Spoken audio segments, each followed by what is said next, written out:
جب بھی کوئی سائل کسی سے مانگتا ہے تو دو طریقے ہوتے ہیں.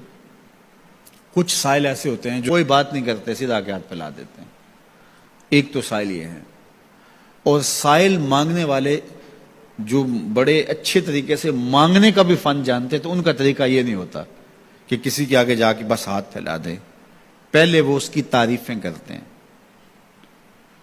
پھر جو ہے وہ اس کی رحم دلی کا ذکر کرتے ہیں، پھر اس کے مال و اسباب جو اس کو دیے گئے ہیں ان کے قصیدے پڑھتے ہیں، پھر اپنی وفاداری کا اظہار کرتے ہیں، پھر جھولی پھیلاتے ہیں. تو یہ دوسرا اور مہذب طریقہ ہے. ایک تو مانگنے والا اپنی ضرورت کو یوں ہی کسی کے سامنے رکھ دے، اور ایک یہ ہے کہ مانگنے والا اپنی ضرورت کو رکھنے سے قبل جس سے مانگ رہا ہے پہلے اس کی تعریف کرے. اب بندے اللہ سے ہدایت مانگنے کے لیے کھڑے ہوئے، پہلے تو وضو کیا، صاف ستھرے ہوئے، کانوں پہ ہاتھ لگائے، اس کے بعد ہاتھ باندھ کے ادب سے کھڑے ہو گئے، اور اب مانگنے لگے تو کیا بولے؟ الحمدللہ رب العالمین.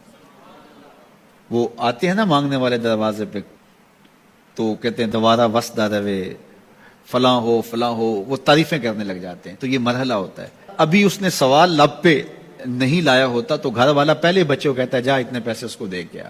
میاں وہ تو آپ کی تعریفیں کر رہا ہے، مانگ تھوڑا رہا ہے. وہ سمجھتا ہے جو تعریفیں کرنا شروع ہو گیا یہ مانگنے کے لیے تو کر رہا ہے. اللہ اکبر. تو جب بندہ الحمدللہ کہتا ہے رحمتیں اسی وقت برسنا شروع ہو جاتی ہیں. الرحمن الرحیم. میں سخی کی دہلیز پہ کھڑا ہوں جو رحمان بھی ہے جو رحیم بھی ہے، محض اپنے کرم سے عطا کرتا ہے. رحم کی بھیک مانگ رہا ہوں. پھر کیا کہہ رہا ہے؟ مالک یوم الدین. کسی کنگال سے نہیں مانگ رہا، اس سے مانگ رہا ہوں جو مالک ہے، دنیا کا بھی مالک ہے، آخرت کا بھی مالک ہے. پھر اس کے بعد اگلی بات کیا کہتا ہے؟ ایاک نعبد و ایاک نستعین. مالک میں پوجتا بھی تجھے ہوں اور مانگتا بھی تجھ سے ہوں. دیکھو سائل اس اعتبار سے بھی دو طرح کے ہوتے ہیں. ایک سائل ہوتا ہے جو بائی پاس پہ اترتا ہے، ایک کے گھر کے سامنے جاتا ہے، یہی طریقہ صحیح مانگنے کا، لیکن جاتا ہے کہ گھر کے سامنے تعریفیں کرتا ہے، اور مالک خانہ کو پتا ہوتا ہے کہ یہ ہمسایہ سے بھی مانگ کے آیا ہے، میرے گھر سے بھی مانگ رہا ہے، اگلے گھر سے بھی مانگنا ہے. تو وہ اسے تھوڑا سا آٹا دے دیتا ہے، 1 روپیہ دے دیتا ہے. اس کو پتا ہے اس نے پورا گاؤں مانگنا ہے، آدھا گاؤں مانگ آیا ہے، آدھا گاؤں اس نے ابھی مانگنا ہے. تو سارے 1 روپے دیتے ہیں.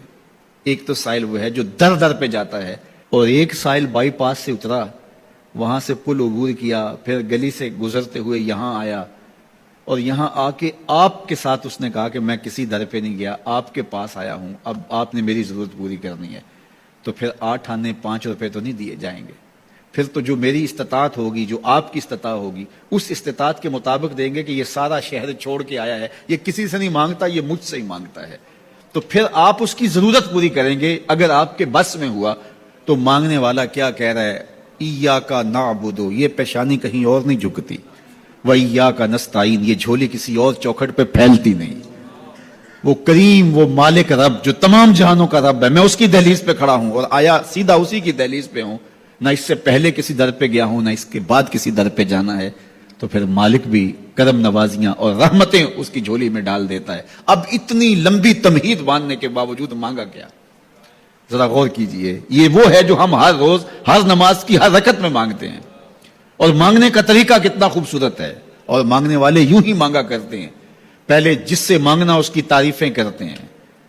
آپ نے مانگنے والوں کو دیکھا جو سلیقے سے مانگتے ہیں، تیرے بچے وسط دے رہے ہیں، تیری جد آباد رہے، تیرا خاندان آباد رہے، وہ مانگتے ہیں. اس طرح پہلے تعریفیں کرتے ہیں، پھر کہتے ہیں تیری فیکٹریاں چلتی رہیں، تیرے جو ہے تیری جائیداد بڑھتی رہے.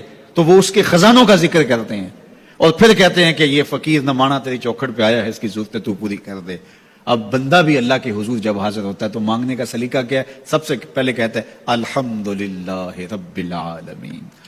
میں کسی کنگال کی چوکھٹ پہ نہیں آیا، تمام جہانوں کے پالن ہار کی چوکھٹ پہ آیا ہوں.